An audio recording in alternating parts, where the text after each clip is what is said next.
प्रशासन इनकी जांच कराए। ये ब्रह्मचारी नहीं, ये कुकर्मी है, इनका मेडिकल कराना चाहिए। कि जिस व्यक्ति के द्वारा ये आरोप लगाए गए हैं वो खुद जो है हिस्ट्री शीटर है। प्रयागराज से बड़ा खुलासा सामने आ रहा है। शंकराचार्य पर पॉक्सो कोर्ट में शिकायत दर्ज की गई है और आरोप इतने गंभीर हैं कि मामला सीधे अदालत तक पहुंच गया है। रामभद्राचार्य के शिष्य ने खोला एक मोर्चा और 20 फरवरी को होगा आमना सामना। क्या गुरुकुल की आड़ में कुछ और चल रहा था या फिर ये सब एक बड़ी सियासी साजिश है? इस बीच सीएम योगी जी का बयान, हर व्यक्ति शंकराचार्य नहीं हो सकता, और स्वामी का पलटवार कि भगवा पहनने से कोई संत नहीं बन जाता, ऐसे कई सारे सवाल सामने हैं। लेकिन सच क्या है और राजनीति कहां तक जुड़ी है, आइए इस वीडियो में ये समझते हैं। श्री तुलसी पीठ अधीश्वर जगत गुरु रामभद्राचार्य के शिष्य आशुतोष ब्रह्मचारी ने स्पेशल पॉक्सो कोर्ट में शिकायत दर्ज करते हुए आरोप लगाए हैं कि अविमुक्तेश्वर आनंद के शिविर और गुरुकुल में नाबालिग बच्चों के साथ दुर्व्यवहार हुआ था।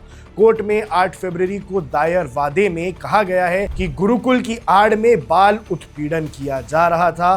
2 नाबालिग बच्चों को भी कोर्ट के सामने पेश किया गया। शिकायत में यह भी आरोप है कि बच्चों से भीड़ जुटवाने, प्राइवेट सेवा करवाने और अन्य काम कराए जाते थे। यहां तक कि सेक्सुअल एक्सप्लॉयटेशन के आरोप भी लगाए गए हैं, जिसने इस पूरी केस में एक नया एंगल जोड़ दिया है। साथ ही आय से अधिक संपत्ति और कई बैंक अकाउंट्स की निष्पक्ष जांच की मांग की गई है।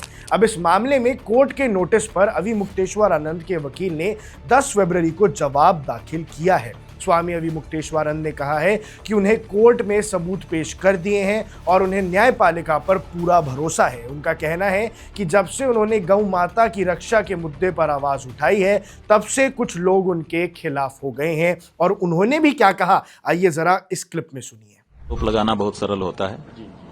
कोई भी किसी के ऊपर भी आरोप लगाने के लिए स्वतंत्र है। तो जब भी किसी को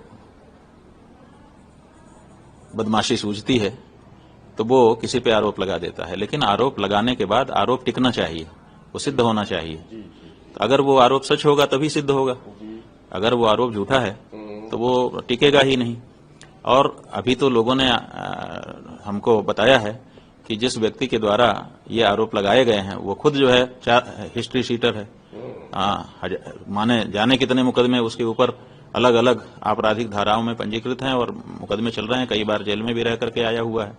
तो ऐसा व्यक्ति जो इसी चीज के लिए जाना जाता है, अपराध करने के लिए ही जाना जाता है, वो हमारे ऊपर आकर के आरोप लगा देता है और वो रामभद्राचार्य जी का शिष्य निरूपित होता है। रामभद्राचार्य जी इतने बड़े हिस्ट्री शीटर को शिष्य बना करके क्यों रखे हुए हैं, ये भी एक बड़ा प्रश्न उठता है। अब 20 फरवरी को दोनों पक्षों के वकील कोर्ट में पेश होंगे, लेकिन फिलहाल मामला न्यायिक प्रक्रिया में है और पोस्टमार्टम जैसी किसी क्रिमिनल केस की तरह नहीं, बल्कि कोर्ट कंप्लेंट के रूप में सुनवाई चल रही है।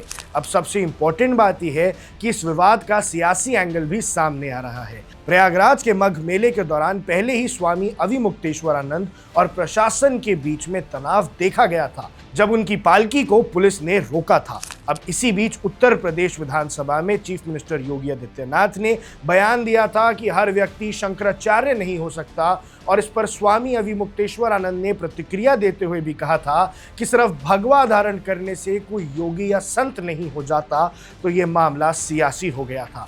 वहीं समाजवादी पार्टी और अखिलेश यादव ने भी इस मुद्दे पर बीजेपी सरकार को घेरा था और विधानसभा के बजट सेशन में सीएम योगी ने अखिलेश पर पलटवार करते हुए कहा था कि कानून सबके लिए बराबर है और परंपराओं का पालन करना भी जरूरी है।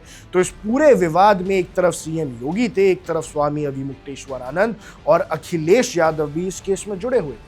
अब इस पूरे विवाद ने धर्म और राजनीति के बीच एक नई बहस छेड़ दी है और फिलहाल सबकी नजर 20 फरवरी की कोर्ट सुनवाई पर टिकी हुई है, जहां से आगे की तस्वीर और भी ज्यादा साफ होगी।